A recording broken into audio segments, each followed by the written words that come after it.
beverage. A hop if you wanna just bounce to my leverage. The evidence, as they say, is in the pudding. So show me the money like my name is Cuba Gooding. Hello and welcome to episode 46 of Entrepreneur Stories. In this episode, I sit down with Jeff Schwarting. Jeff is probably one of my favorite people to talk to about Kickstarters and starting companies in general. Jeff has launched over 10 Kickstarters himself. He has started a ton of different companies. He's sold a couple of companies. He's had a lot of failures in starting companies. And he actually got to the point where he had sold a company, then failed a bunch of times, and he kind of wanted to take a step back and try to figure out what was going on, why companies were failing, why he wasn't being successful. And he ended up writing a book called The User Method. And we get into that book of how companies like Facebook, Google, name the big company, Apple, and they basically follow the user method. It's not a method that he invented. It's just something that he's been able to see a pattern that companies have followed in starting companies. So we get into that, or the individuals have followed in starting companies. So we get into that. We get into Kickstarters, our favorite Kickstarters. We talk about different companies, what's happened to them. We go into my campaign a little bit. It's a great interview. I had a ton of fun with Jeff. So check out this interview and check out his book, The User Method. Without further ado, please enjoy this interview. So Jeff, welcome to the show. Thank you. So tell us a little bit about yourself, Jeff. I am from Southern California. Okay. Got a 3.1 GPA in high school. Still made it into college, despite many people's disbelief of that fact. I don't know. I grew up like surfing and skateboarding and doing kind of like California stuff. And went to BYU, studied business management with an emphasis on entrepreneurship. And also went through Boom Startup, which is an accelerator, kind of like Y Combinator stuff. Started a few businesses, sold one while I was in college as a sophomore, sold another one a year after that. And then pretty much everything I've done after that has failed. Okay. Entrepreneurially. Yeah, that's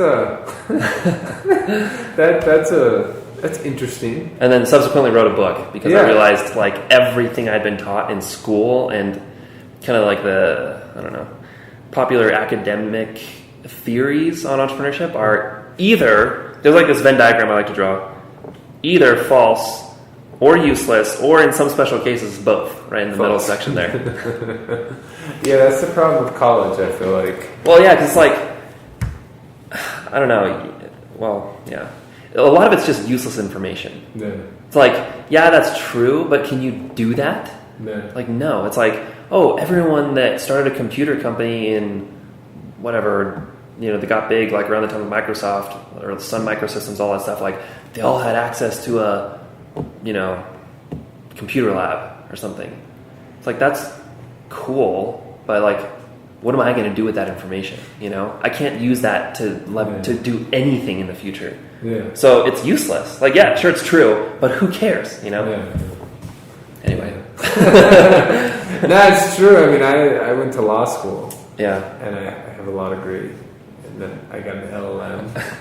And I remember my first law job. I worked for like 3 months, and I didn't do anything I did in law school. Yeah. And I was like, wait, don't I get it? Like, none of that. Yeah. I was like, oh, that's like a 7-year thing. And it's just like, I wish someone would have showed me this in the first 3 days of law school. Yeah, totally. Because I would have broken out. But yeah, no, that's interesting. So what? Yeah. So you have a book. It's called The User Method. Yep. I want to talk to you about that. Okay. You are kind of a Kickstarter guru. Yeah, I've done a lot of Kickstarter stuff. How many Kickstarters have you ran? So I don't know. I'd say probably like 10-ish. But I also taught a class. Yeah. After graduating from BYU, I got hired as an adjunct professor there, along with Daniel, my kind of business partner. And so we taught 3 semesters of basically like it was kind of a product launch class, but we required everyone to launch a Kickstarter as the mechanism for launching a product. Yeah. And so we were really involved in all of those also. And those, that probably adds another like 30 or 40 to the list. Yeah. So I didn't do those, but I was like involved. And then I've been, lightly involved in others, but. Yeah, I'm sure. So now we talked about your class once before, how you guys started it. Correct me if I'm wrong. Your friend Daniel got hired to teach the class. Yep. and he was hired to teach. He wasn't hired to teach class on Kickstarters. What was he hired to teach a class on? So, so his original proposal, which is how he got hired and how the class got started, was he was going to.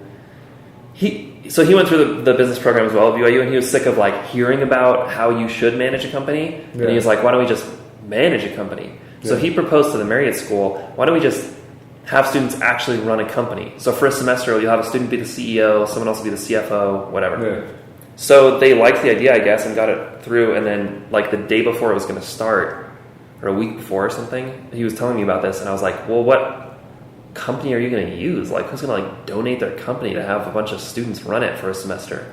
And he had no plan. I don't know if he thought about that, which is funny because he's normally pretty like good about stuff like that. But anyway, I was like, "Well, why don't you just like start a company through the class using Kickstarter?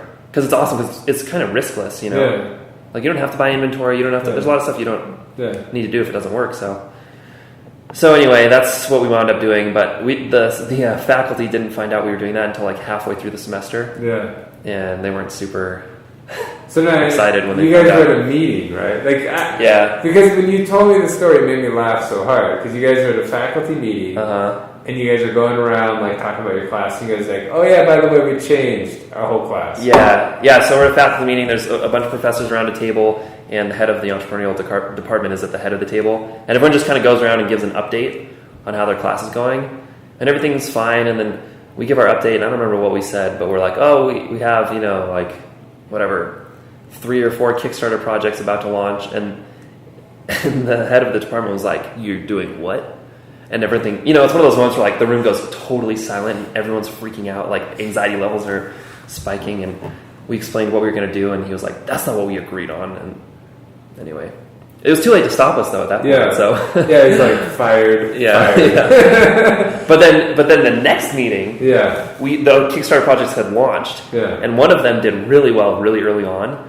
So everyone's going around the room like, "Oh, I taught this thing this semester so far, and whatever, this class is going great." And then it gets to us, and we're like, "Our class made $30,000 this week," and then that changed everything. After that, it was like, wow. Was he basically like, "You did what?" Yeah, essentially the same thing, but instead of anxiety levels, it's like, what? Mic drop. So luckily, buy me a soda.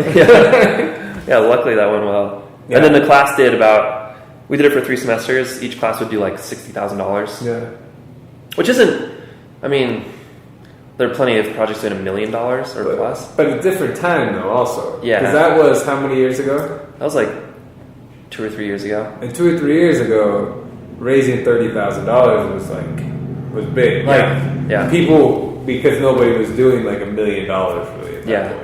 Well, and the impressive thing to me was that it started and stopped in 4 months. Yeah, that's impressive. Kids came in with no idea what product they were even going to make. They had to prototype it, get it all ready to go in 2 weeks, and then build the campaign, launch it, fulfill it, ship it, manufacture everything in 4 months. So there wasn't a whole lot of time to like make a really awesome product. So most of the products are pretty simple, and but there's nothing like the coolest cooler on there, because there's no way you can do that in 2 weeks. But it took him. He had to fail once. Yeah, true. And he had 2 full campaigns. He had to come back. It took him his second time around. Yeah. And so when I launched my campaign, I've been working on it for a year and 3 months.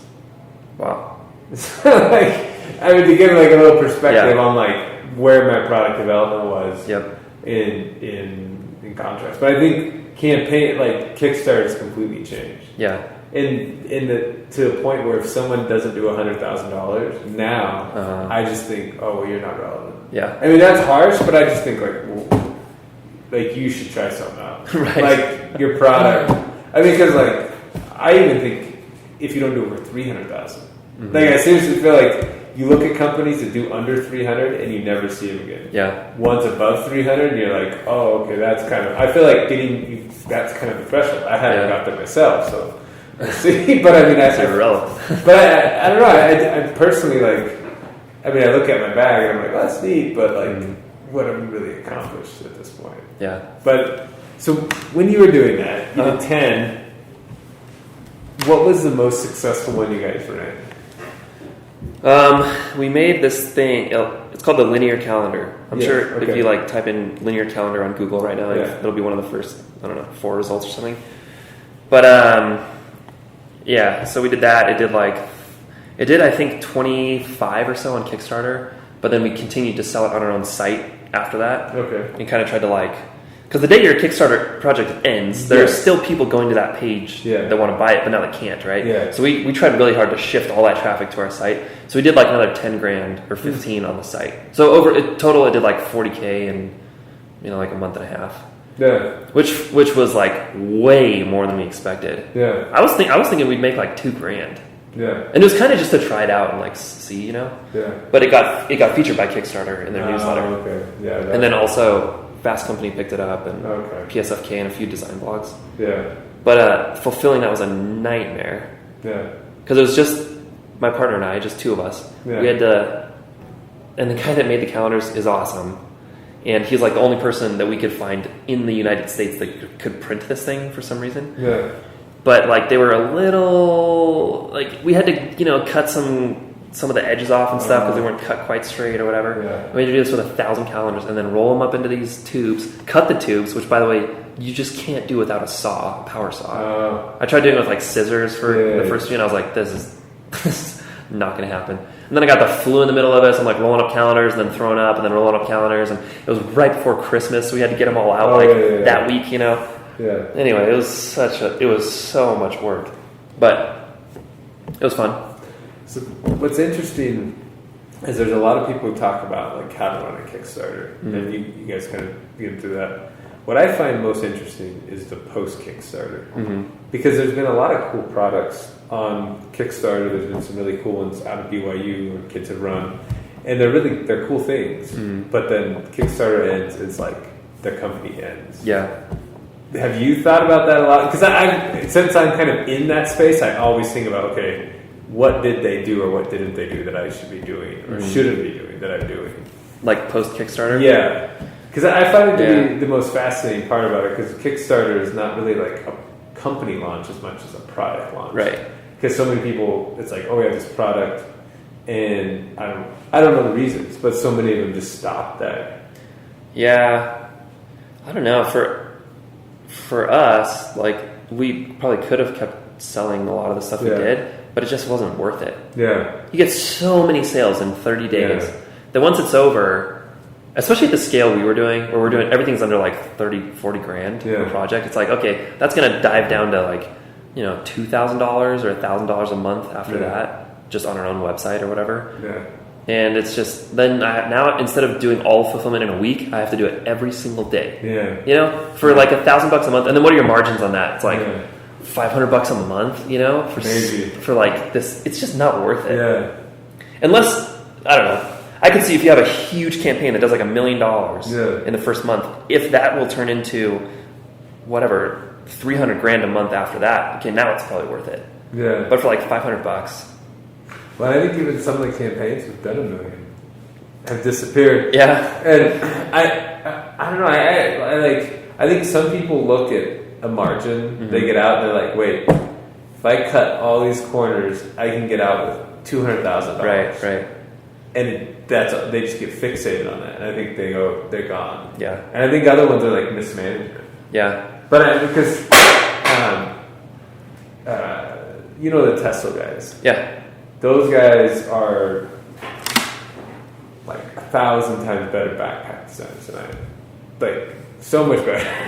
Then it's not even, the backpacks they design, I love their backpacks. Yeah. But they don't exist anymore. Yeah. And I've always, I think they came along at a time when Kickstarter was exploding. They were right before it exploded. And so maybe if they come around a year later, they do 600,000 instead of 60. Right. But it's fascinating. Those guys had that incredible product, but for whatever reason, it stopped.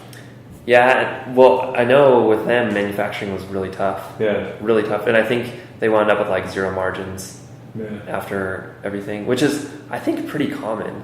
Yeah. Because the thing about Kickstarter is, if you're just selling something normally, you can kind of it's almost like prototyping the entire process. Because you sell one unit the first week, maybe, and you go through the whole process of making it and shipping it and whatever. Whereas with Kickstarter, you sell like 1,000 units, and then you do all of it at once, and you don't have a chance to like refine that process, so it just crushes you. And then I think for a lot of people, they do a Kickstarter, they get just crushed by fulfillment, and then they're like, I never want to do that again.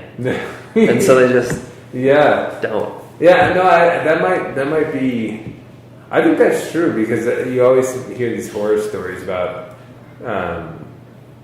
customers, shipping, how bad shipping is, and all these issues, and it's. I mean, now shipping, and I don't know if you were doing so much. Like I sold more outside of the country than I did in the country. Like almost 700 to 500. Wow. And I sold 100 to Singapore. Wow. And so it's like I have to have an international shipper. Yep. Like I just can't give those to UPS or I'm dead in the water. Yeah. And so I found people who can handle international shipping, and I just have to like here. Yeah. Like I'm not gonna make any money on these bags here. Yeah. But it's like now we're doing well in Singapore. We still sell bags to Singapore. But it's fascinating how that I think Kickstarter is beautiful in that it gives people this chance to I have this idea and I'm going to launch it and we're going to do it and it's going to be awesome. I think it's crushing because it's like you find where the rubber meets the road. Yeah. So fast and so hard that like if you don't have that mentality, because like operations is like such a different mentality than product development. Yeah. Because product development is kind of like this fun, like almost kind of goofy process where you can be like ridiculous and mistakes sometimes like create opportunity and all, but mistakes kill you in operations. There's no opportunity in mistakes. Yeah. Yeah, and if you make any mistake, it's multiplied. It's so huge. Yeah, like we made these posters once on Kickstarter. We sold like, I don't know, somewhere near 1,000. Yeah. And we started shipping them. I shipped like half of them. Yeah. And they were in poster tubes, but the poster tubes were like 2 inches longer than the poster itself. Yeah. So as they got shipped, a bunch of them, the tubes would hit the ground or something, and the poster inside of it would have room to like shift and kind of like run into the bottom of the tube. And so a bunch of them were getting bent that way because they would just ram into the end of the tube and get all bent up.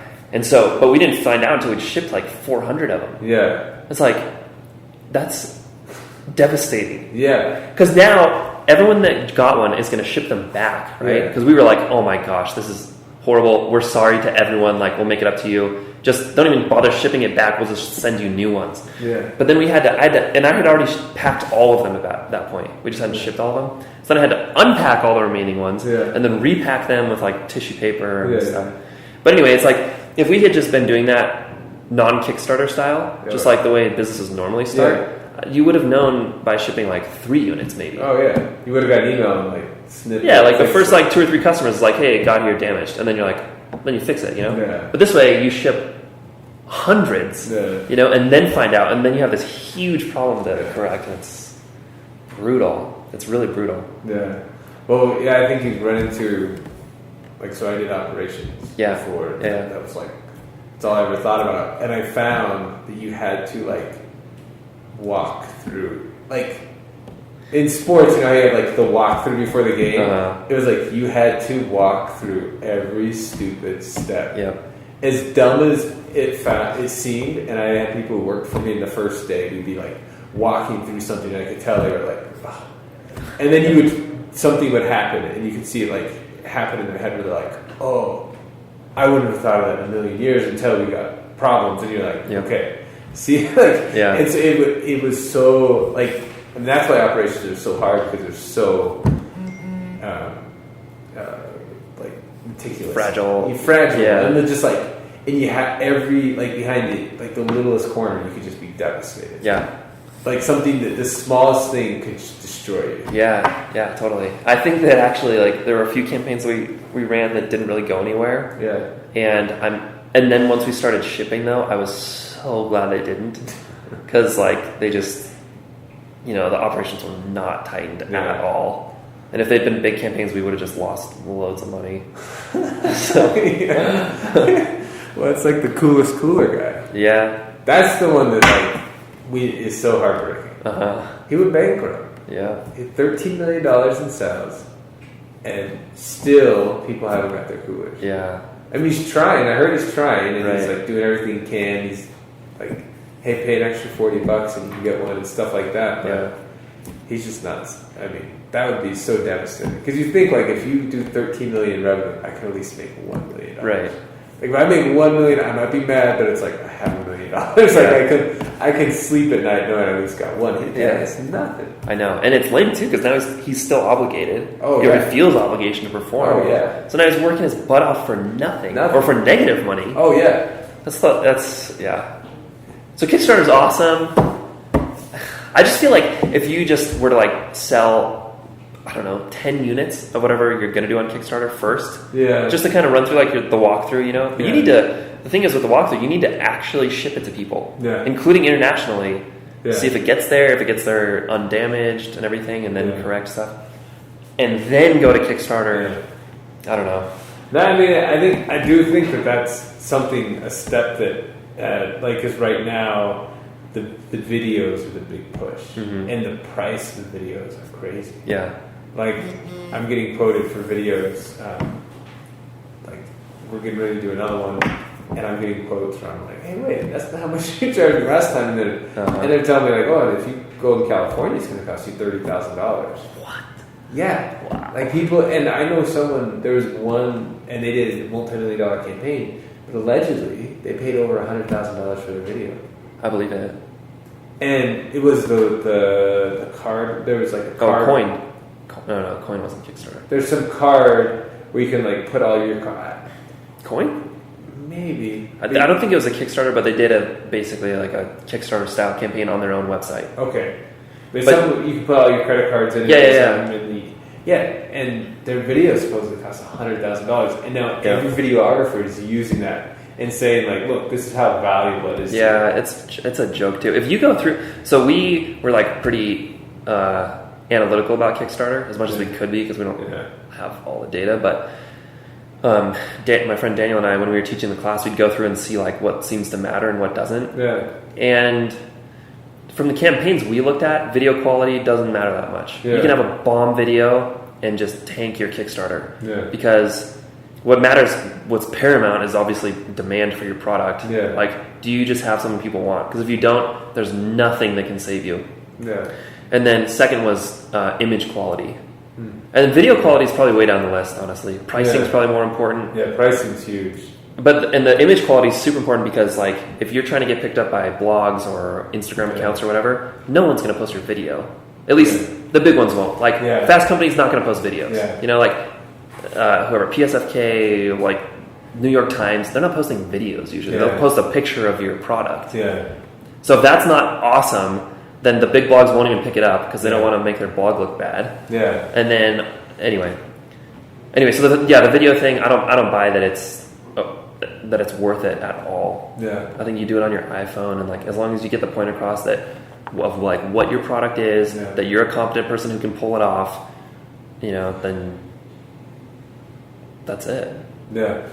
No, I mean, in my opinion. No, and see, I have a hard. It's hard for me because we actually did 2 videos during my campaign. Oh, interesting. We did one. So how do you think that they're? I think the second one we did was worth it because we focused more on the message. My biggest problem going in is I'm not a script writer. Yeah. And I was trying to do it. Okay. And I was spending so much time at it, and then I spent more money on some people who have a script writer and they did all the creative, and it was just like, here, this is what we're going to do. What do you think? And I was like, good. And it was good. Whereas the other video, I was like the script writer and producer. Right. And my friend, a really good friend of mine, did a great job with what I gave him. But he's not a script writer. Yeah. He doesn't have that Yeah. bandwidth. And so I don't know. I think that it's all about conveying the value of what you talked about. And I didn't do that in my first video. And the second video we did, and we also had a problem with price change. I think price is the scariest thing on there because once you marry yourself to a price, it's there. Yeah. And You get marketed as sold out, I guess. Yeah. Well, we did. We listed our first one as too high because we were going to do it made in America and we were going to do it for $249. And I learned the great lesson in whatever the startup books are, the sexy startup book. where it's like lean startup. Lean startup, where you actually ask, like, well, will you buy it? And no, because everyone would always be like, oh yeah, it's made in America, that makes sense. And I always like translate in my head like, oh, so you're gonna buy one, right? And nobody bought one. Yeah. And so we had to lower the price. We had to move the manufacturing over. But I think, I don't know. I think video. I honestly think it's starting to come up a little bit more because it's almost like there's like a trust or value validation thing. When people see a really nice one, they're like, oh, okay, this isn't a scam. Yeah. I don't know. I mean, I think it'd be interesting to go back through that and see how it's changed. Because I mean, do you get on Kickstarter as much anymore? Not as much. I mean, I haven't been as immersed in it lately. Yeah, because you're. But I wonder. Well, you could totally. It would be hard to like judge video quality. Yeah. You know, it's kind of subjective. But you could just go through, watch a zillion videos, rate their quality, and then correlate that with like revenue. If you couldn't see the actual, if you had made it so you couldn't see the actual revenue, so it was like a blind test. It'd be interesting to see like if you even had people say, "I will buy." Yeah, totally. I will buy because it's video, and then you could right. It'd be interesting. No, that's a fascinating. Because in my opinion, the only thing you get from production quality, so clarity, I agree. Like your video has to be clear so that people know, what it is they're getting themselves into. But then production value or production quality, that's the one I don't think needs to be as high. Yeah, I agree with you because I think. Yeah, I do agree with you because I have friends who did one and their product, I think they did it on their own. Yeah. Or they hired videographers and made the script and it wasn't super tight, super splashy, but they're passing $1 million and they have like 25 days left. Yeah, there you go. And then there's another, like there was a wakeboarding project on there a while ago, probably like 2 or 3 years ago. And these guys were making these awesome wakeboards and their video was amazing. It was like, it's just something you would watch just because it's cool. They had like all these really slow-mo videos of them like CNCing these wakeboards and they're like wood shavings flying all over the place and at like 5,000 frames per second or whatever, and they just tanked because like who knows, I would assume it's because people just didn't want wakeboards or didn't want those wakeboards or whatever, but it's like your video's not going to save you from but I think that production quality does convey competence. I think that's where you win in production quality is people, like you said, it's the trust issue. It's like if this video looks lame, then is the product going to be lame? Is the customer service going to be lame? Is everything going to be that these guys do going to be lame? Yeah, it's interesting. It's a fascinating. Kickstarter is so fascinating. Yeah, I mean, I spend so much time thinking about it now, and like watching it. And I'll like buy things. My wife's like, "Hey, what are you buying?" I'm like, "I don't know." Yeah. But I mean, part of it's been to go through the process on it's research. It's a research budget. It is research budget. I'll be like, "Oh, this is it's an expense. I want to see what happens, and I want to receive this Pebble watch, and I want to go through the whole process and say, oh, that's what it's like to get a Pebble watch." But it is like really fascinating how that all works and how everything. I mean, really, it's just kind of like it's a whole different model. And it's very exciting. To be involved in. So I'm curious, with your campaign, if you're willing to divulge this, what percentage of your pledges came from Kickstarter and not from traffic that you drove in? We'll do it.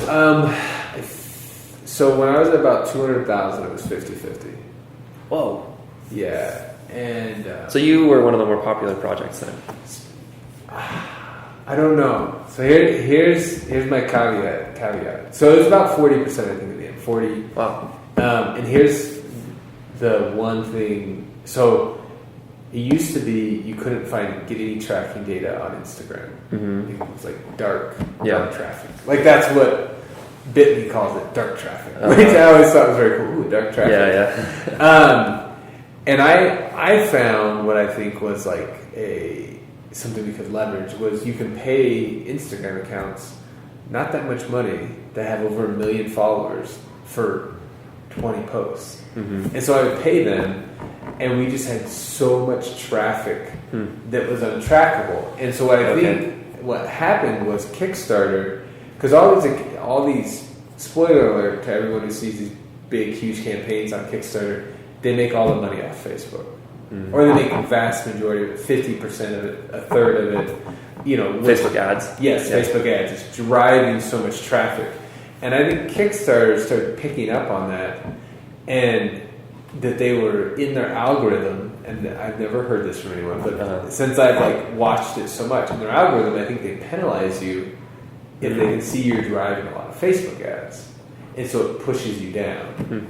And like if they're seeing a lot of Facebook, for me, I was driving all this dark traffic there, and there was a ton of acquisitions. And I don't think the 50% of those people just found it on Kickstarter and were like, "Oh, I want this." Yeah, I think we were pushing them through Instagram to it, and Kickstarter was counting it as theirs because they didn't know what else to do with it. Yeah. And so that's my theory. I have no way of like validating that, but once we started tracking it, because we put a tracking link in there, like it was from like the last 20 days was our second most valuable link that we had. After Facebook?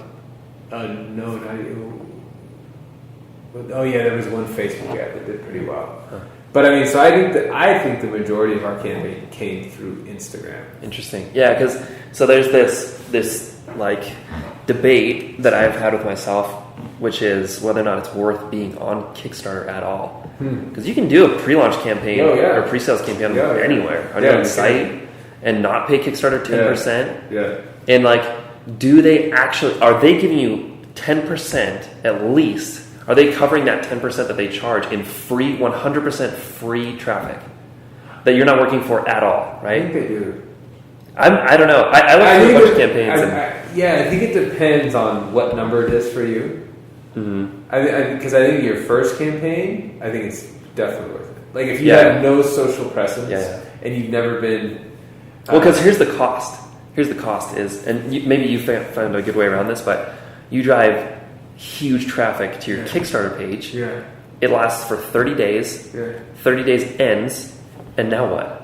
Now Kickstarter retains all those links, right? Yeah. All the SEO, like there's still traffic going to that page, and where does it go now? Now it goes to some other Kickstarter campaign, and you have to start all over on your own website. So it's like short-term game versus long-term game, basically. Would it be worth not only the 10% you charge to Kickstarter, but also, giving them all the traffic you could have had over the next 5 years or whatever on your own site? Well, I think so. I've talked to a lot of people who ran campaigns and have actually like made it off, and they're like running a company, and they're always like, "Oh, you got to get off Kickstarter. You got to get off Kickstarter." And I think the argument you just made isn't the argument that they made. Interesting, because to them it's like a validation thing. Like I don't need Kickstarter. I had someone tell me I'm a real company. I don't need Kickstarter. Kickstarter company. Yeah, and what's interesting is there's like people like Pebble and Peak Design. I think is more interesting because it's a soft good company. It's not like a technology, and they're probably going to do like $10 million in revenue this year. And they've done that over 6 years just by running a Kickstarter, or 4 years by running a Kickstarter every year and getting better and better and better. And you would talk to those guys, and they're like, because I interviewed their CEO, and he's like, "Oh, we're going to do Kickstarter. We're going to do this forever." He's like, "I don't know why we would do anything else," but they have this massive customer base, But I don't know. You talk to other people that I've talked to people who've done 30,000, and then they had something pop on them, some pop for them somewhere else, and all of a sudden they had a company that was doing something different, and they're like, "Well, you got to get off Kickstarter." But it's like, well, you had a third-party thing that caused you to blow up. I don't know. So I think you bring the SEO thing. I think is interesting because I think you can like switch the links, so at least you get a redirect. But it's hard sometimes. Sometimes people just won't switch them, or you got to contact like support at LAtimes.com or whatever. And if you give them like a Bitly link, you can go in and change. Oh, true. You could just go in and change the Bitly link. Yeah, if they used it. We've done that before though sometimes, and then they go to our Kickstarter campaign and they copy that link. Yeah. For one of them, we just contacted their like support team and they give you a drop down of like options. Why are you contacting us? And we said like, you have a bug on your website or something. So I think it got prioritized kind of high. We were like, hey, this link's broken. It's going to a dead page. You need to switch it to this one. And they did pretty quickly. But well, that's a smart way to do it. Yeah. But I think if you can switch all the links over, then. But it's still, because that 10% is huge. Like It is. if you raise $240,000, Yeah. and all those people paid, Yep. that's $24,000. 24 grand. Yeah, When you could be paying Stripe like 2%. yeah, And run it on your own site and have full control of everything. You don't even have to stop the campaign, right? Yeah. And you don't have to do all that work to switch everything yeah. over. You just keep going. Yeah, just roll. Yeah. So I think I kind of tried to look into that, but it's hard to get Well, like, there's- lots of data. But There's a program that you can now you can plug into Shopify that you turn the page into a Kickstarter Oh, there page you go. on your own website. yeah, That's interesting. That's an interesting. that's the question, right? Is Kickstarter worth it? Are they worth their 10%? Well, here's a funny thing about Kickstarter because I always talk about how they've raised over $1 billion. Yeah. What's 5% of $1 billion? I know they're not a big company. They don't make any money. Yeah. It's They're shocking. making these some people have made $1 million. Yeah, And Kickstarter is its lifetime value that it's brought in is $50 million. yeah, And when I figured that out, I was like, wait, what? all right, They're not a viable company because they're just making all these companies. yeah, I mean, at some point they have to be bought by Amazon or some other online retailer who's like, well, why don't we just buy it and then we plug everyone in and we get that whole email list. yeah, I mean, at some point Amazon has to buy that, I think. yeah. Because and then nobody, and what they would have is nobody would have their own websites. Because they're doing this big push right now where Amazon comes to you and they're like, hey, you just got done with Kickstarter, you did really well. Come be on this page with us. Right. And we'll give you priority, and we'll do all these things for you. And you go to it and you're like, that's not too bad of a deal. But then you're like, wait, then I'm wholesaling stuff. Right. And now, even though I'm an entrepreneur, you're my boss. And I don't really have a company because it's 100% dependent upon you. Yeah. You know what Kickstarter I think should consider doing, which they probably won't, because their founders are so opinionated. Yeah. Is Indiegogo's doing this though? Yeah. Where you just can keep your page open forever and it just becomes an e-commerce platform basically. Yeah. Because why not? Well, I moved my page over to Indiegogo on demand. Oh. And we did $30,000 in 3 weeks. Really? 2 weeks. Wow. How much of that was Indiegogo traffic though, or how much of it was your own doing? A big chunk of that was Indiegogo traffic. Okay. Because so they put us in. So part of the reason I went on there was because they said, "We'll put you in our newsletter." Oh yeah. And I was like, "Oh, great! Yeah, that makes a huge difference. Yeah. And they were supposed to do it in the first 2 weeks, and 2 weeks had come by and I wasn't in a newsletter. And I sent him a really nice email. I wasn't a jerk. I was like, "Hey, what happened? Thought I was supposed to be in a newsletter," and the person was like, "Oh, I'm so sorry. We'll put you the top slot." Whoa. And so they did that, and it just it just took off. And I still get sales on Indiegogo on demand because I still have a page up, and I'll get 4 or 5 a week or something. I still do cross promotions, and so some weeks, I think one week we did 10 out of nowhere because we had a good cross promotion. Yeah. But I think that's interesting that Kickstarter doesn't do it because they have twice as much traffic as Indiegogo. And you've already driven all the traffic there. There's so much momentum. Oh, yeah. The campaigns kind of pick up towards the end sometimes, and it's just why would you not just let us basically keep selling right there? Yeah. We've done all the hardest work we're going to do for this product ever right on this page. Yeah. Let's just keep it going. Well, you always hear product creators complain because you go to when your project is running on Kickstarter, you go to the homepage and it's this project has been on there for 30 straight days, the first click, and it's raised $80,000 for a movie that no one's ever going to watch. Right. And you're like, this sucks. Yeah. Give me some love. I know.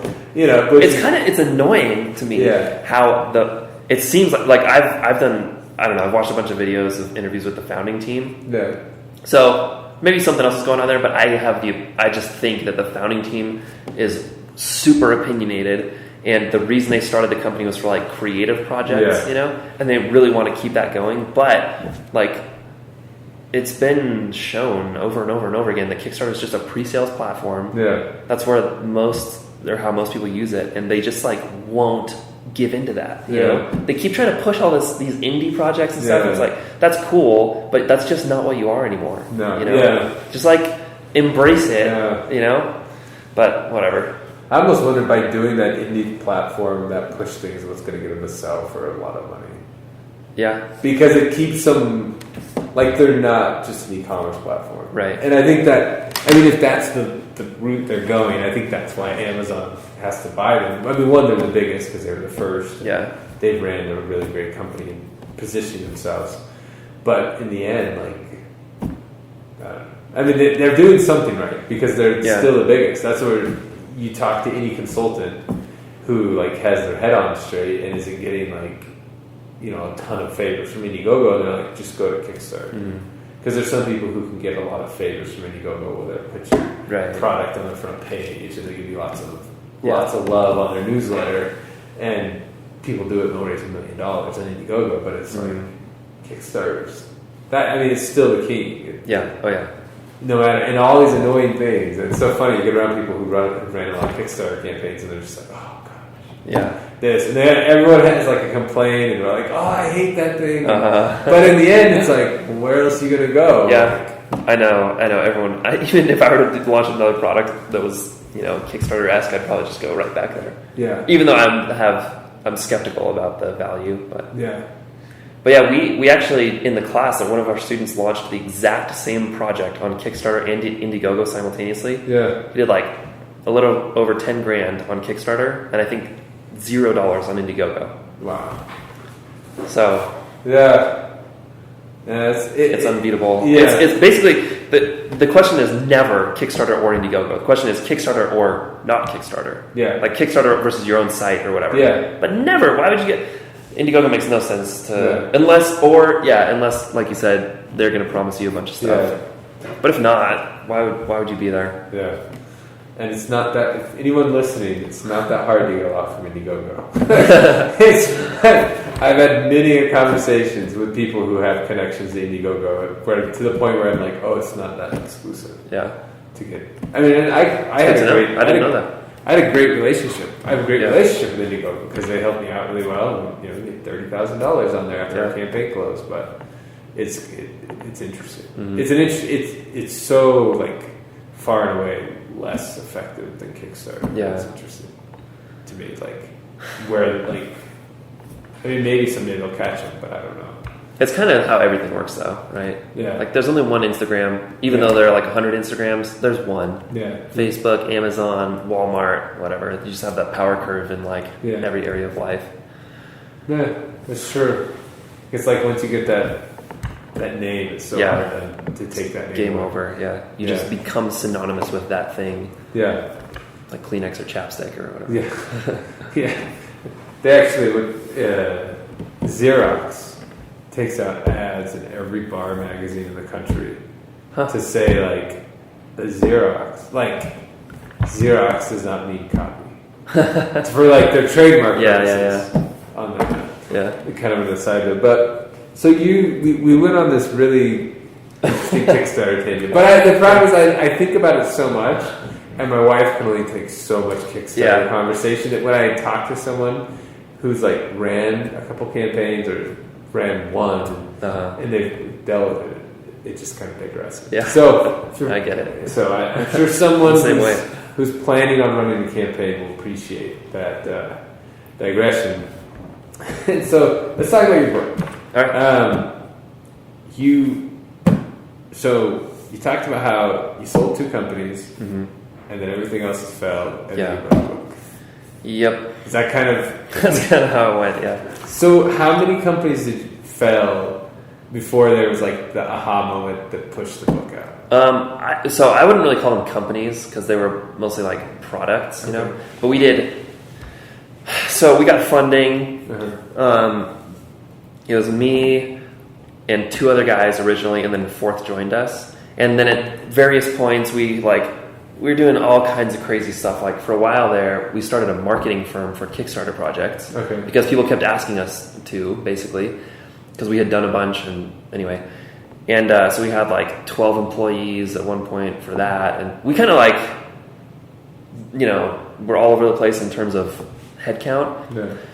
But we were moving crazy fast. Like in 2014, we created and launched and either got users or revenue for 14 products.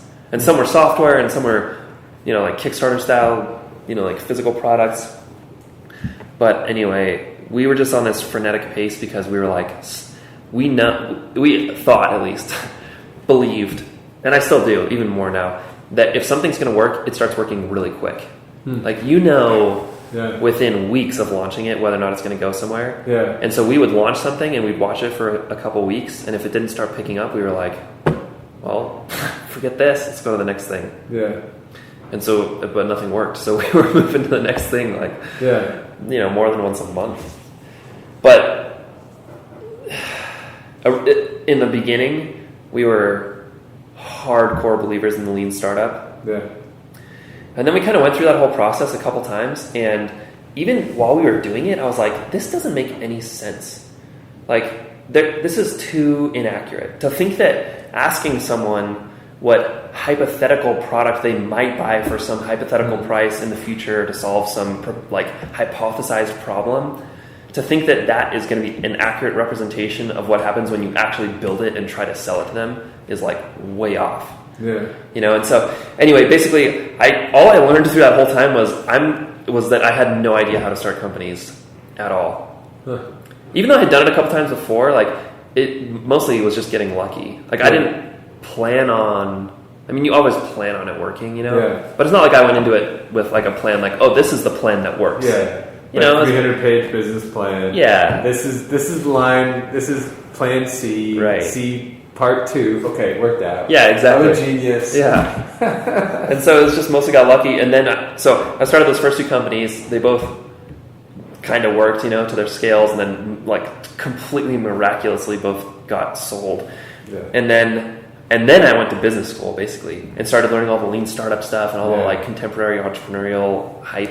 Yeah. And then I graduated and started doing it. Yeah. In school also, actually, I kind of started doing it, and then after a while, I was like, you know what? None of that works. But I still had no idea what worked. Yeah. It was like, now I know that doesn't, most of the time, it doesn't cause success necessarily. Yeah. But I had no idea what did. And so then I just stumbled across some videos of Mark Zuckerberg and Drew Houston, who started Dropbox, and Steve Wozniak, who started Apple. Actually, the first one I watched was Airbnb, Brian Chesky. Okay. He talked about how they started, and I was like, oh, that's a really entertaining story. And then right after that, I watched one from Y Combinator Startup School with Mark Zuckerberg, and he said exactly the same thing that Brian Chesky had. And I was like, whoa, that's weird. Yeah. This was while I was repacking all those tubes I was telling you about, the posters. Okay. I was just alone in our office. It's 10 p.m., it's dark, and I'm just packing tubes and just trying to not go insane, with just monotony. Go to YouTube. Yeah, so I'm just listening to these videos as I'm doing it.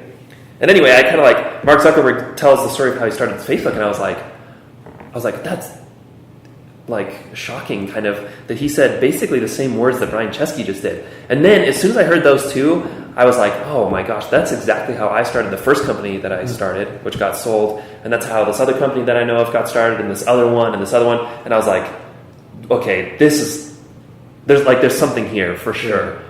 And then I think right after that, I saw an interview with Drew Houston from Dropbox, and same exact story. And I was like, okay, this is definitely for real. Yeah. Because 3 in a row, Airbnb, Facebook, and Dropbox. That's not a huge data set, but just the fact that 3 of the biggest tech companies on earth all started in the same exact way was already enough evidence for me to be like, this is real. Yeah.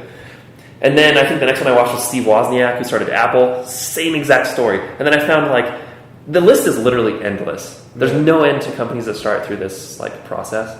But later I found YouTube started like that, Instagram started like that, Spanx, Patagonia. It's not just tech companies. Yeah. Porsche, it's just everywhere. So anyway, I wrote a book about it because I figured, I was like, man, the world needs to know this. Yeah. And then I thought, no one's going to take this seriously unless it's in a book. Because if you just look at the big entrepreneurial trends, a book is always what starts them. Yeah, disruptive innovation, the lean startup, whatever. Yeah, it's always a book. Otherwise, people are like, it's not a real thing. Yeah, and then all these derivatives. Yeah. So what is the user method? Like, So I mean, we can't go through the 300, 400 pages. no, it's actually really simple. Okay.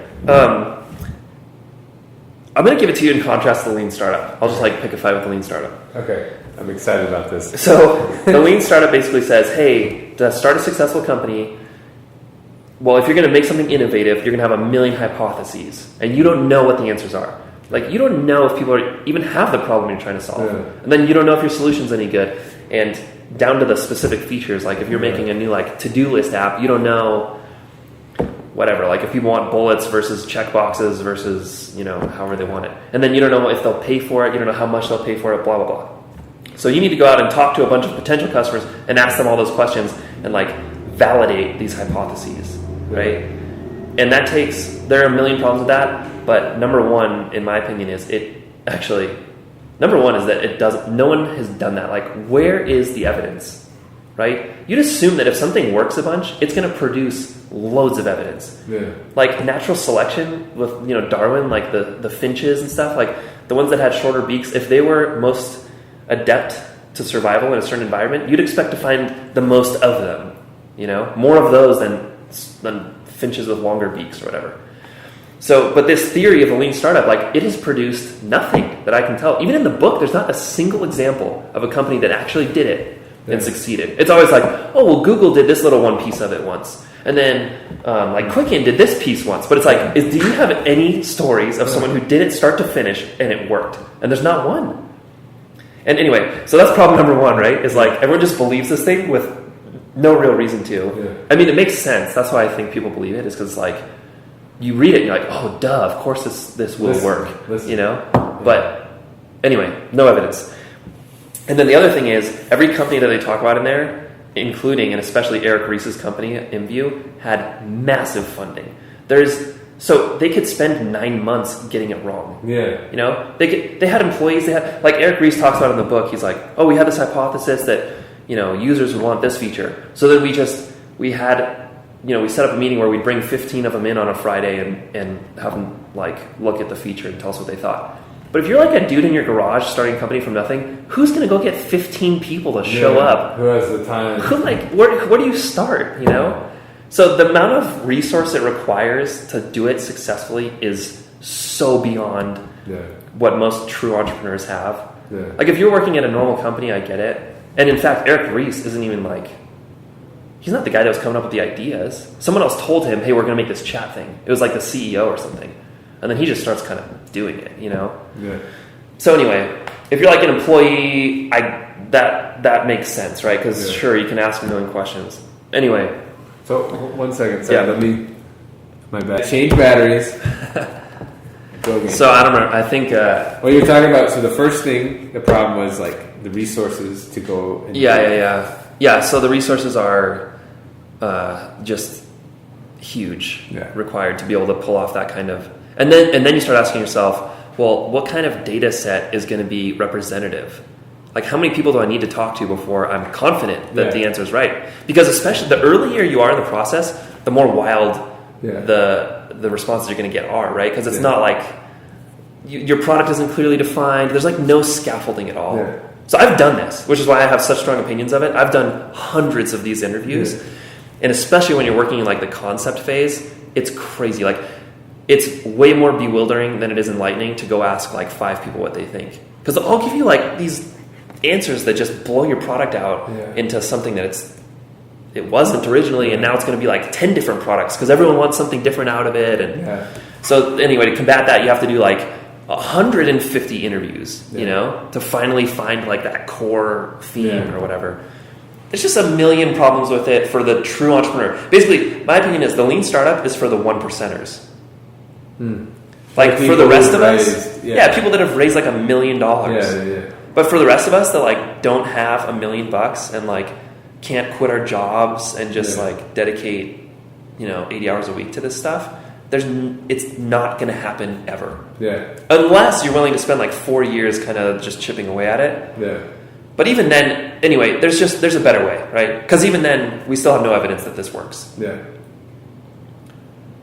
So then what's the user method? Well, ask your question, because... Okay, so... what was my question? So you were so while we were changing batteries, it only took 2 minutes, but okay. So when I was running, when I was preparing, so I came with my idea, my product, laid in bed in a hotel room in Italy. And I had this moment because I was at this leather show and I had on like a nylon backpack, and I was walking around and everyone had on a leather satchel, and I got it in my head that like, oh, I don't belong. Yeah. Like I don't have a leather satchel or a leather whatever bag these guys have, like a nice looking bag.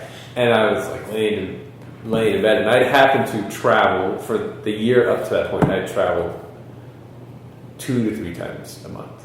Like I'd be gone 2 weeks out of every month almost. Wow. Like I was just gone. I was on the road, and so I had all these reps of like, I started with the satchel. I hated the satchel because it was uncomfortable. It was like hitting my leg as I was walking through airports in Europe, or wherever. And so I got rid of that, and then I went to a backpack, and I finally found a backpack I liked.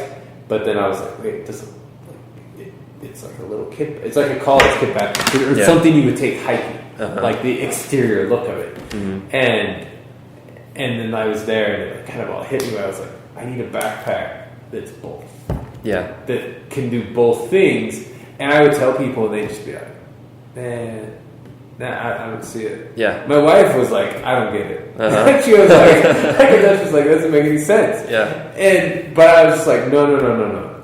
There's something here. I'm not the only one who wants a backpack and wants it to look nice. Yeah. And to organize everything. Because there are nice looking backpacks. I went and looked at all of them. Because I just wanted to buy one. Yeah. That was my whole thing, was like, I just want this bag so I can travel. Interesting. And I couldn't find it, and I was like, oh, I can make this. Because I had all these contacts. Yep. And the amount of people who said that doesn't make sense far outweighed the people who I would say it to, and they're like, oh, I want one of those. Yeah. I've been wanting one of those. Like, where can I have that now? And I was just like, every time I had someone tell me that, I was like, okay, I know that I'm not the only one. Yeah. And I mean, if I had followed the lean startup, I would have never done the backpack. Yeah. I would never in a million years would have thought oh, this is... I actually had a list I had a Google Doc where every time I have a business idea, I just put it in there. Yeah. Just to remember it, so I don't forget it. Right. And there was an idea in there that around the time I started working on my backpack, where I was like, that's what I want to work on. And it was like this legal type thing that would help people protect their photos on Instagram, so if they got ripped off, they'd allow them to license. It's something that would deal with the licensing and protecting your copyrights and trademarks online. And it would actually be aggressive and search and search through Instagram, search through all these websites to see if you were being infringed on. And I was like, oh, that is value add. And I know if I went and talked to the mommy bloggers and the people who had these startups who were selling products, they would have been like, oh, I care so much about infringement. Yeah. And that's the road I would have went down, because it's so much more sexy. Yeah. I have an app and a computer, but luckily I was in a position where I was like, look, I can do this Kickstarter in 6 months. It took a year and 3 months. Yeah. But I mean, that was and it was only because I was like, I want this. Yeah. It doesn't exist, and I can't be the only one that wants it. This is crazy. So basically, what you described is exactly the user method story. This is what everyone does, right? So Steve Wozniak from Apple, for example, he's like, oh my gosh, I want a personal computer. He wanted one since he was 10 years old. Yeah. But you can't buy them because they're crazy expensive, right? So here's kind of the process. First, you want the thing. Then you look everywhere, which is something you just said a minute ago, that you looked everywhere for it. You look at all of the options, and there are things that are kind of close, but they're not exactly what you want. Yeah. And so after a while, you're like, this thing doesn't exist. Yeah. But I still want it so bad that I guess I'll make it. Right? And originally, it's just for you. You're just thinking man, because look at the difference in motive, right? With your legal thing versus the backpack. The legal thing is oh, this is going to be huge, and everyone's going to want it, and whatever. And the backpack thing is everyone's telling me they don't care about it, but I'm doing it anyway because I don't care what they think, because I want this thing so bad. And that's the story with everyone, right? So Steve Wozniak, Apple computers, personal computing was insane back then. It was like, who wants a computer? It was on nobody's radar. Yeah, like who cares? Yeah. Steve Wozniak didn't care. He wasn't even asking other people what they thought. Yeah. He doesn't care at all. It seriously wasn't on his mind. Will other people want this? He just wants one. So he stays up. He was working full time at HP when he started building it. So it took like 10 years for the component costs to come down low enough to where it was feasible. Yeah. And once they did, he was like, light bulb went off, and he's like, oh my gosh, I can finally have what I want. Yeah. So he stays up until 4 a.m. after work, like for a month or whatever, to build himself a computer. And then Steve Jobs comes over and sees it and is like, oh, that's really cool. And a few other friends come over and see it. And then like some friends want one of their own. So he's like, well, I'll build one for $100 or whatever. So he builds the first like 100 computers, Steve Wozniak himself, in his garage. But it's like this supernatural process where it's like, I want this thing, so I built it. And I don't care what anyone else thinks of it. Because who cares? I just want to use it. Yeah. And then other people find out about it and they're like, oh, that's legit. I want one too. And that's when the company starts. And the interesting thing about that is, once it starts, people, like, once you have users and customers and stuff, the lean startup becomes irrelevant because they'll just tell you what they want. Yes. You don't have to ask them. Yeah. They'll come to you. In fact, you can't stop them, right? Like, there are companies that like take their email, they try to take all their contact information away from everything. People still find them and tell them what they want. There's no stopping that force. Yeah. So the thing is about the lean startup, like, it's super useful, but also it's just going to happen. Yeah. If you get to the point where like people actually want to use your product, it's going to happen. And it's going to be super obvious what they want. And so, anyway, I think that the lean startup is like... Anyway, the lean startup is cool for certain applications, but for like pure entrepreneurship, I think it's one of the worst. It's great for solving problems in your business. Yeah. Because like, so when our price was too high back initially, I just called everyone I knew. Yeah. And emailed everyone I knew. Texted everyone I knew. Mm-hmm. And I would and like, it was like, will you buy this right now? Yeah. Because they'd be like, well... maybe people would. I'm like, no, I don't care about you. I care about you. But it's like, but I had a product, and it was a finished product, and they could see it, and they could see, like, my vision was finally complete, and it was like, I would get like, people would be like, okay, look, I just don't want it. Yeah. Like, I had no need for it. Like, great, thank you for being honest. Yeah. Like, I'm moving on, and I talked to people, and that's how we found the price that was like, okay, people will pay X for this bag. But so something that's interesting to me about that is, once you're at that point, the changes that you're making are, in comparison to the decisions you've already made, the amount of decisions you're making at that point is like infinitesimal. It is so tiny, right? Well, you already have the product. Yeah, because you could have been making illegal like software for Instagram. Yeah. So the decisions to go from like software to a backpack. And then once you're in the backpack zone, it's like, what material are we going to use? What color zipper? How big is it going to be? How, all that stuff is like, you've basically built like 99% of it out already, and you're just like tweaking that last little bit, But your customers or potential customers aren't building anything for you. Yeah. They're just making changes to what you've already done. Yeah. And it's the same with all the other companies too. Like GoPro, same story. The dude's he's a surfer bum. He's like basically living out of his van. He's going to go on a surf trip for 5 months, and he's like, oh man, I'm going to go to all these awesome places. I want to get pictures of this while we're in the water surfing.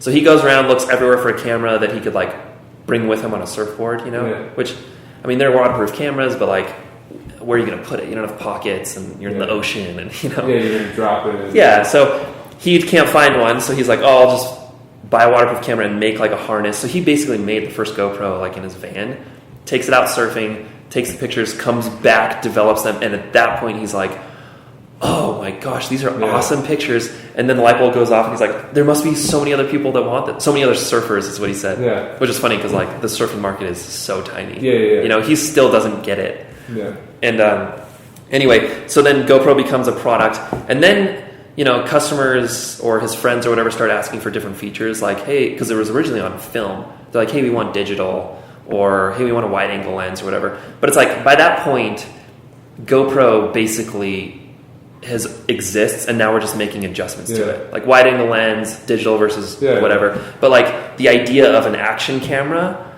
there are a million decisions that have to get you to like build that out. And he had already made all of them on his own, asking nobody, in the back of his van. Yeah. And he nailed it. Yeah. That's the crazy thing about these stories. Like, They don't ask anybody. They're in complete isolation. They build this little product, and they nail it. Like, first version blows up, right? GoPro did like $300,000 first year.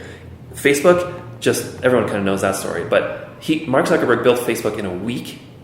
He said in about a week of coding, launched it at Harvard. 75% of Harvard students were using it a month later. Yeah. Like, the adoption rate is unreal. Yeah. Instagram, the guys built it in 8 weeks, launched it. First day, 25,000 people sign up, and then it just never stops, right? Yeah. And this is always almost always the story. Where it's like they just launch version 1 and immediately starts to take off. And the reason is because they nailed the product. Yeah. And the way they did that was not by asking a bunch of people what they wanted. Yeah. It was just they built exactly what they wanted, which sounds like your story too. Yeah. Well, hopefully that's a good end. Well, I know you've already done $250,000. Like, first, it's amazing. Well, I think that Mark Cuban had a quote. Because Mark Cuban, he actually had a quote that like pushed me off the edge, and I was like, I'm doing this finally.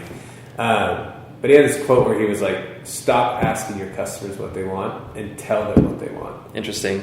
And I think, because I was like, well, but I mean, at the core of it, the products you give your customers, if they create them, you're not going to get anywhere. Yeah. Because you'll never find from their comments a product that answers what they need. Yeah. But if you find that you're like, oh, I need this, and I'll actually use it, then you're like, well, I'll just do it. Yeah. Yeah, and so that I think the user method, like, at its core, is how businesses are started, and the lean startup is how you like solve problems. When you're in, like, I think there's value in like once you're running, once you're up and running, lean startup is the way to go. Is this price too high, or is it? Yeah, you know how is, but also it's derivatives of the actual company. It's not the company, and also it seems to me at least to be super obvious.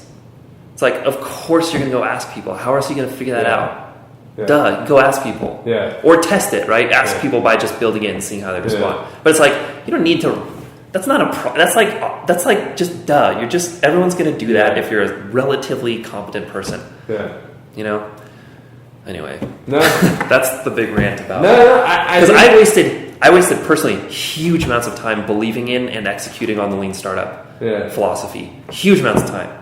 And I just wish I hadn't. Like, I wish I had never learned about that stuff, because it's just not the right method for people starting from scratch. Well, it's so like, what is Simon Sinek? What's his video that he does on why Apple's successful? The start with why thing. I think that it's like not what or how you're doing it, it's why you're doing it. Yeah. And the lean startup is so far away from that. Mm-hmm. And the problem is because there's no it's like this unorganic way. It's like you go find out what everyone wants and you give them what they want. Right. And that's, no one cares. There's no story there. Yeah. Like the GoPro story, it's like the guy's a surfer, and if you snowboard. Now everyone has one, but you're like, no, I want the surf one. Yeah. If you skateboard, if you do any, and that's where they live on action sports, you're like, I want the one that's surfing. Yeah. I want the guy who came up with it surfing, not the guys who, they'll never beat out the guy because he has a story now. Yeah. And he nailed the product, whereas Sony, who should have come up with that? Sony, Panasonic, Apple, there's a huge list of companies Microsoft, that should have done that. Anyone who does videos. Yeah. But they didn't, because I don't know why, but it took some guy who's super passionate about surfing and wants to go take pictures of himself or whatever. He just, I guess, knows things, users of the products know things that other people just don't.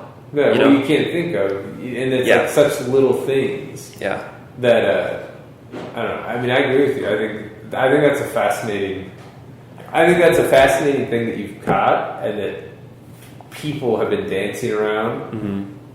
I mean, I think Mark Cuban been saying don't ask your customers what they want, tell them what they want. Yeah, he's kind of dancing around the thing, but he's not actually well, how do you figure that out? Yeah, because even that's not right. You can make some garbage product and tell people they want it, and they just won't. Yeah, that happens all the time. The McDonald's last hamburger that came out. Yeah, but I mean, it's true. And then you look at I mean, Steve Wozniak is a perfect example. But I mean, I looked in you got your like test cases here, and there's like 50. Yeah, It's seriously. So there's actually research, real hardcore research done by a guy named Eric von Hippel at MIT on this subject, and I guess it hasn't been publicized very widely, but he and a few other groups kind of analyzed like how innovative firms start, and there are a bunch of different methods, but firms, or I guess products invented by the users of that product originally for their own use. That's kind of the model that we've been talking about, right? First you want it, you make it for you, and later it turns into a product. That model accounts for 50 to 80% of successful innovation. Yeah. This is like easily the great majority, right? And that other 30 to 50% that's left over is cut up amongst a bunch of other methods. Yeah.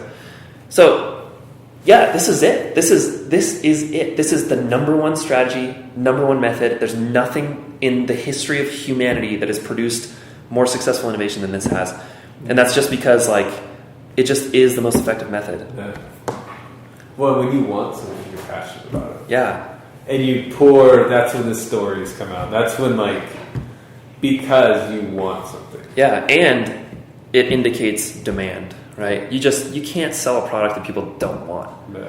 But if you make a product, I kind of view it as they're like these like bubbles of demand vacuums where there are these things out there in the world that loads of people want really badly, and there's just nothing that's filling that vacuum yet. But as soon as some product comes in and punches through the vacuum bubble a little bit, there's so much power inside that vacuum that it just sucks the product into it and fills it, right? So that's why you see these stories of things that just immediately day one start blowing up and they just never stop, is because people already wanted that. So then the question, if you're being kind of, I don't know, academic about this, is the only question left is how do you know?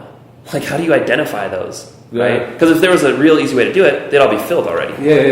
And so the way to do it, the Lean Startup basically proposes, go ask a zillion people and they'll tell you. But it doesn't really work all that often, right? So the way that works more often is you just feel it in your own life, basically. It's rare that someone will dedicate the time and money necessary to make a product that they could just buy, your backpack, right? It probably cost you hundreds of dollars to prototype it out and stuff, and you could have bought something thousands of dollars to prototype material, and you could have bought something that was almost for $50. But you didn't, right? So basically what that does is in your individual life that indicates insane demand.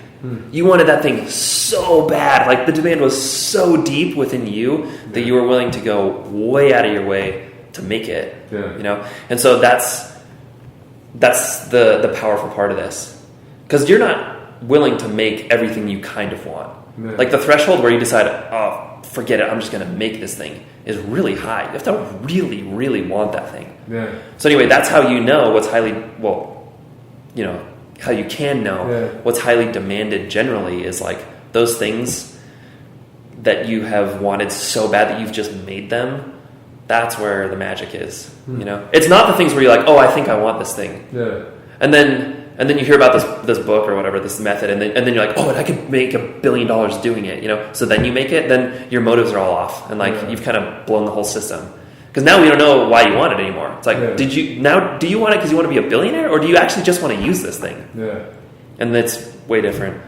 And the other cool thing about this, I was thinking as you were talking about the GoPro guy, Nick Woodman.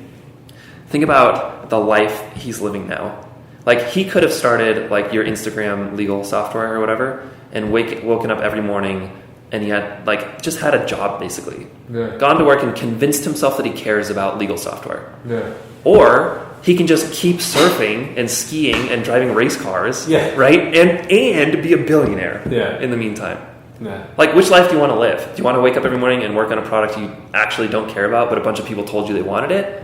Or work on one that you care deeply about, And you are the market. You don't have to do focus groups because you already know exactly what it needs because you're using it every day. It's just rocks. It's rocks. It's anyway, it's the way to go. I seriously can't see a reason for trying to do it any other way other than impatience. The tricky thing about this is like, you can't just go do it. Yeah, it's not like, oh, okay, I'm gonna have this great idea, you know. But on the surfing metaphor, you have to wait for your wave. Yeah. Or there are a couple examples though of people who kind of found those opportunities. Yeah. Like either they're looking retroactively in their own past and they just pull out like, oh yeah, that one time 4 years ago when I made this product for myself, like bang, you make that into a company. Or Steve Jobs is an interesting example, right? Everyone credits him for like starting Apple. He didn't. Steve Wozniak started Apple. Steve Wozniak built the first computer. There would have been no Apple without Steve Jobs or Steve Wozniak. But then the interesting thing is Jobs came and he was like, oh, that's a cool product. And I doubt he was thinking like, oh, and you made it for yourself in deep demand and whatever. But he was like, that's a cool thing you just made. Now let's go make it into a company. Yeah. So it's not like you have to be the one to go through this process necessarily. Yeah. But there are other examples like Qualtrics, a local company. A professor at BYU started it to help him do research because he does research all the time, right? Yeah. But back then they were doing it like sending out like paper forms through the mail. Yeah. And he's like, geez, this is so expensive. It takes forever. The internet had kind of just become a thing. And so he's like, I'm just going to do it on the internet. So he built himself this survey tool and I don't know how long he used it just on his own, but he used it for quite a while, like months or years, just to do his own research. Yeah. And then his son came and saw it and was like, Dad, we got to make this thing into like a product and sell it to other people. There's got to be other people that want it. Yeah. And his dad was like, I don't know. And then his son was like, no, let's do it. And then now it's, valued at $1 billion or whatever. Opsware, which is Ben Horowitz's company, same thing. Like some engineers within the firm had built an operational software tool for their own use. And then at some point, Ben Horowitz was like, we need a new product. He looks internally to the company, sees that this little tool that the engineers had built, and he's like, let's turn that into a product.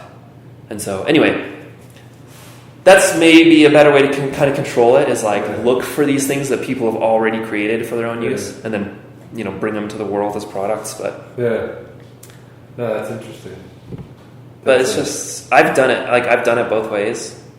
And this way is so much better. Another thing that I'm feeling like, so I love playing the drums, and I built a drum set for myself that's like a lot smaller and quieter and stuff. And the whole time I've been building it, I've shown it to a few people, and they're like, they just don't care. It sounds kind of like a backpack thing. Yeah. There's like, oh, whatever. But like, I seriously don't care at all what they think in the slightest, because like, I love that thing. Yeah. It rocks, literally and metaphorically. Yeah. But I'm not doing the whole startup thing where you're wondering the whole time, like, oh my gosh, is this going to work? Is my product good? Are people going to like it? It's like, I don't care about any of that. I know it's amazing because like I'm using it. So it has eliminated 100% all that like startup anxiety stuff that you feel. Yeah. The unknowns. You might make, will this be successful? It's just like, no, I just want this. Yeah. And then also like, will people want this? It's like, yeah. Because it's awesome. Yeah. I know it's awesome. There's no doubt in my mind that it's awesome. Yeah. These guys just did a cardboard drum set on Kickstarter. That's so smart. My first prototype was made of cardboard. And it has like an extra sound thing on it, so when you hit it, I think they raised $1 million. Dang it. I'd have to go back and too late! Well, it's funny. So, my backpack, I was so worried. Like, someone's going to release my backpack. Yeah. And I started seeing like things like iterations where I'm like, oh crap, like, because I'm not the only one who's thinking that. Mm-hmm.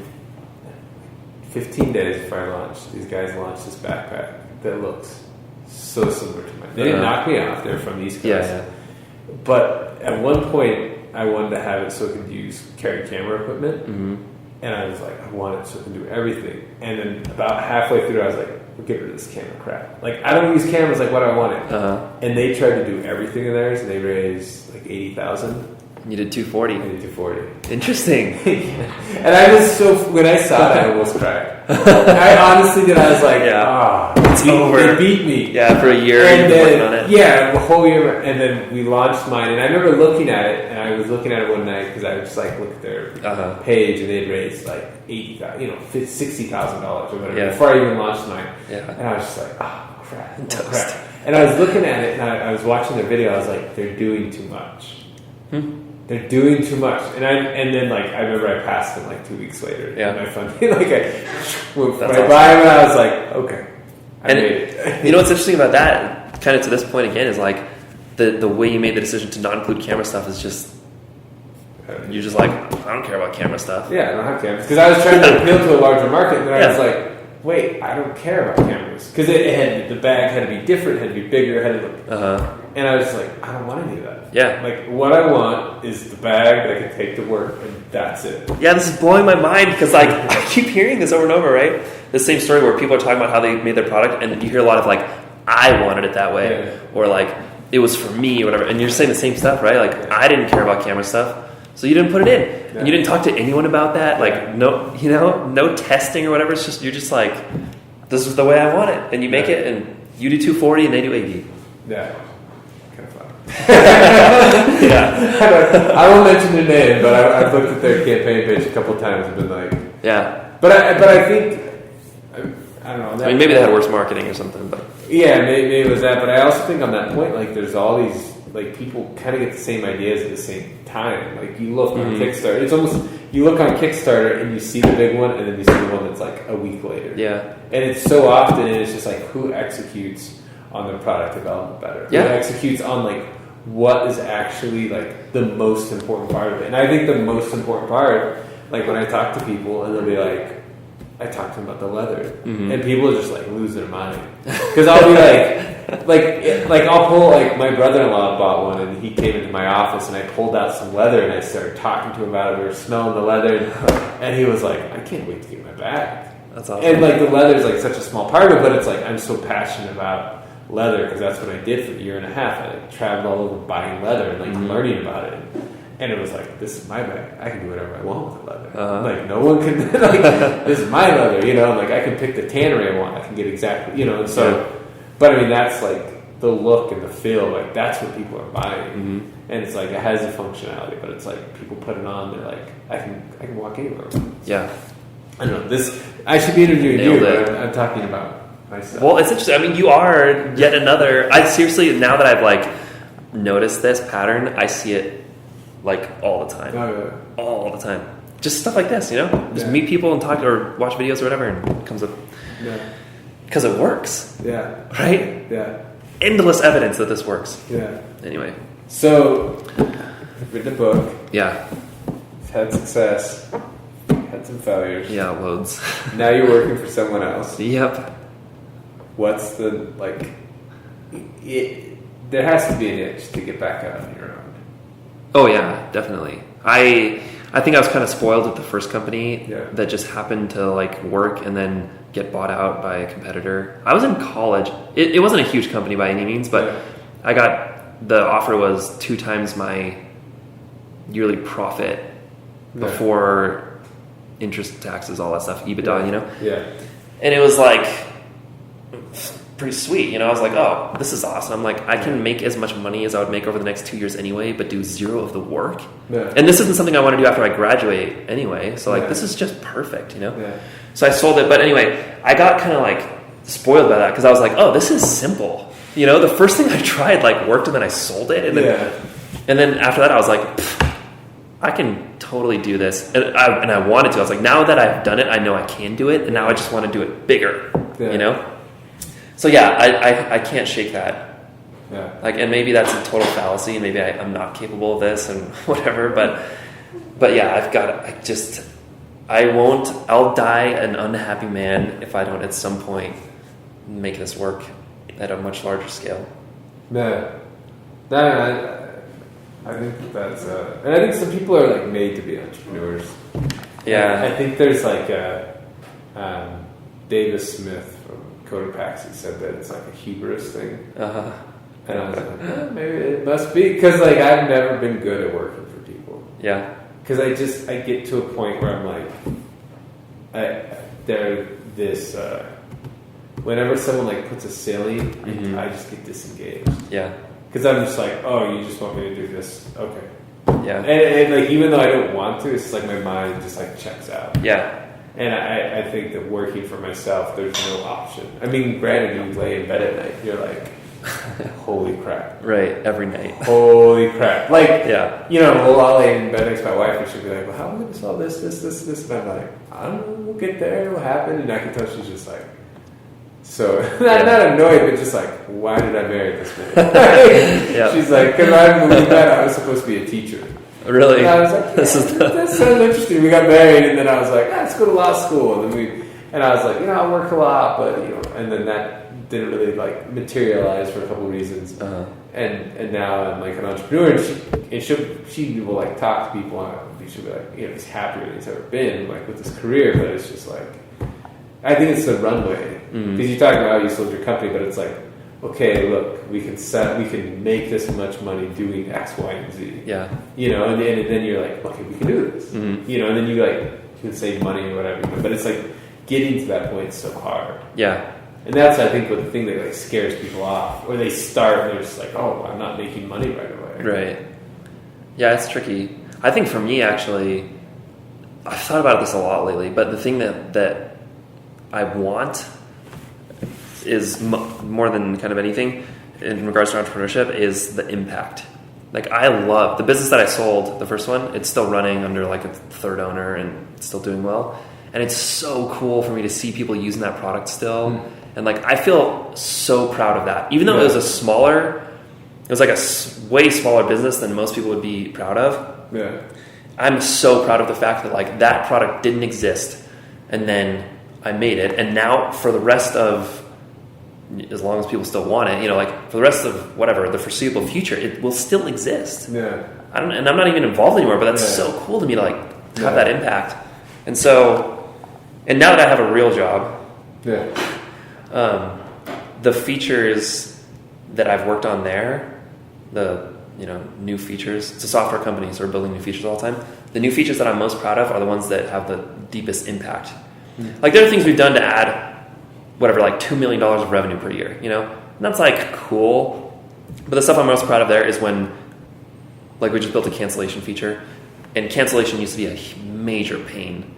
So, like, if you're a customer and you bought something and you wanted to cancel your order, huge pain. A lot of the times it would get shipped anyway, and you'd have to ship it back and then pay for shipping, and it takes 2 weeks, and you have to email 14 people and whatever. Yeah. And then we built a feature that's just a one-click, like, kind of what you'd expect from e-commerce, but, like, click a button and it's canceled, and that's it. And I'm so proud of that. More proud of that than adding $2 million of revenue. Yeah. Because, like, in the individuals' lives who are using the software, that made a huge difference on a, like, per capita basis. Yeah. So that's what gets me kind of back to it, is, like, I just feel like I just, like, want to do more of that. Yeah. Like, make more stuff that has, like, a deep and lasting impact. Where I don't even need to be involved in it, and it's still going, and like, it sounds like really fluffy and like whatever, but like people, at least the people that wanted that thing now are way better off because. Yeah. So what was that first product? It was just a planner. Okay. We could get, well, I don't know what the audience is here, but It's a planner. yeah. Who owns it now? Now it's Franklin Covey. no, it's some company in Texas. I don't actually know. I don't remember what their name is, because I sold it to a different guy, and then he sold his whole company to this company in Texas. Okay. So I don't know them at all, but Okay. And that's cool. No, that's pretty neat. Like a planner touches people's lives. but it's like a super niche planner, and so it sounds lame. It's like, oh, planner, but this is anyway. It's like a niche planner that a certain audience really wants and values and couldn't get before. So anyway. That's just cool to me. That's just so cool. It is very cool. Yeah. Yeah, maybe when I deliver my backpack, some of that feels like. Yeah. Yeah. But no, so that it's interesting. We've gone way over time. Okay. And I'm fine with that, but I feel bad because it's. Well, you can cut these into 2 parts or something. Do Yeah. the Kickstarter stuff and then the. No, but I mean, thank you for your time. Yeah, totally. I mean, it's been fun. I've had whenever I talk to someone that's like a friend that's like done Kickstarters, it just goes like. But it's so interesting because to me it's so fascinating. It is. This thing that I don't think people have really figured it out yet. Well, you know what's interesting about it, I think, is that we know what's going on. Like, we have the sales numbers. But I bet if, like, Amazon just started posting total dollars in, revenue per product on their site, it'd be kind of the same thing, where people would be like fascinated. Oh yeah. It's just the difference is, we don't know how much anyone else is making. Yeah. Well, the biggest difference between Kickstarter and Amazon is it's not a race to the bottom. Yeah. I think as soon as you get on on Amazon, it's a race to the bottom. Yep. And I just feel like maybe I will be on Amazon in 3 months. I don't know, but I have no desire to, because I feel like my product is not a race to the bottom product. Yeah, and Amazon, I'm selling the book on Amazon. So there's an audiobook, Kindle, and physical book on Amazon right now. And I hate them. Yeah. Like, everyone loves Amazon, right? Because Yeah, as a consumer, you love them. But the reason you love them is because they're beating the heck out of the people selling stuff. Yeah. They're not taking the hit. No. They're making sellers take the hit. So, like Audible charges a 60% royalty on sales of your audiobook. If you agree to, if you agree to like a 7-year exclusivity contract and you record the book yourself. But if you have someone else do the audio for it, like a voice actor, then you get 20%. And if you don't agree to like the exclusivity thing, you wind up with like 12.5%. So they're taking like 87.5% of the revenue. And what service are they providing? They're literally hosting files. Yeah. Like, I can do that on GoDaddy for super cheap, or Google Drive for free, or Dropbox for free. Yeah. Amazon, I hate everything about Audible right now. Yeah. Everything. It's not like they drive sales for you. Yeah, they don't give you priority. Like, did they help me write the book? They're taking 90% of the revenue for doing like 2% of the work. Yeah. Do you know how much work it is to write a book and then record an audiobook and do the marketing for all this stuff? And like, it takes a huge amount of effort. Yeah. And then they're like, oh, well, thanks for all your effort. We'll give you 12%. And we'll gladly host the files. I'm like, what? Yeah. How could you possibly justify that? No. When they kill you, like, if you sell stuff on there, they're beasts. Yeah. Yeah, and on Amazon it's like a 30%. Ebooks are, I can't remember. They take a 30% royalty or something, and they call it a commission. Like, how many ebooks has your marketing team sold for me, Amazon? But that's the thing. They no longer. Well, I was talking to somebody. They have a private label now. They're selling their own products. Oh, interesting. And so now the race to the bottom is you'll always lose. Yeah. And that, when I heard that, I was just like, man. And it was a matter of time. Yeah. Before they did their own private label, because they need private label shirts and whatever, towels and stuff that people buy on there. But it's just fascinating. And then my wife will, because I'll be like, let's just go on Amazon, and she'll look and be like, that's cheaper at the store. Mm-hmm. And so we don't buy as much on Amazon now, because she has caught like, oh, well, that's more expensive there than I could get at Costco. Yeah. So I mean, it is awesome for the consumer. Oh yeah, Amazon. I mean, they own e-commerce. Yeah, like 100%. Yeah. The thing that's a bummer to me about it is that they take so much of the revenue and they do nothing for it. Yeah. It's just because they're Amazon. Yeah. They're calling it like a commission or something, as if they're doing work for you. Yeah. As if they're like a salesperson actually selling things for you.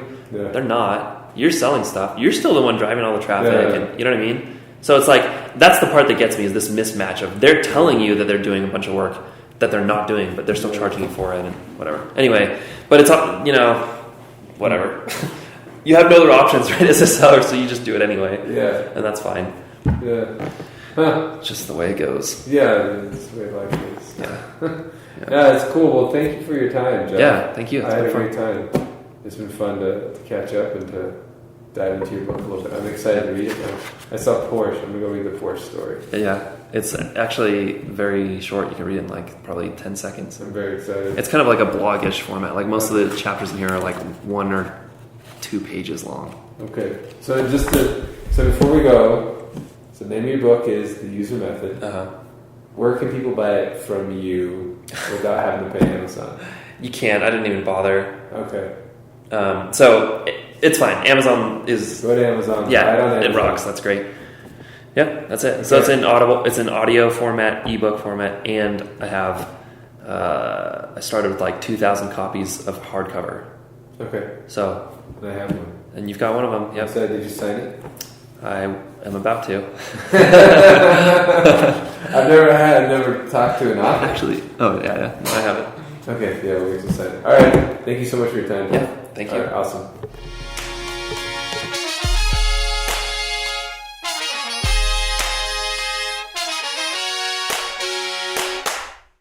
Thank you for taking the time to listen to this episode. If you enjoyed it and you're still listening to it, please share this episode on your social media.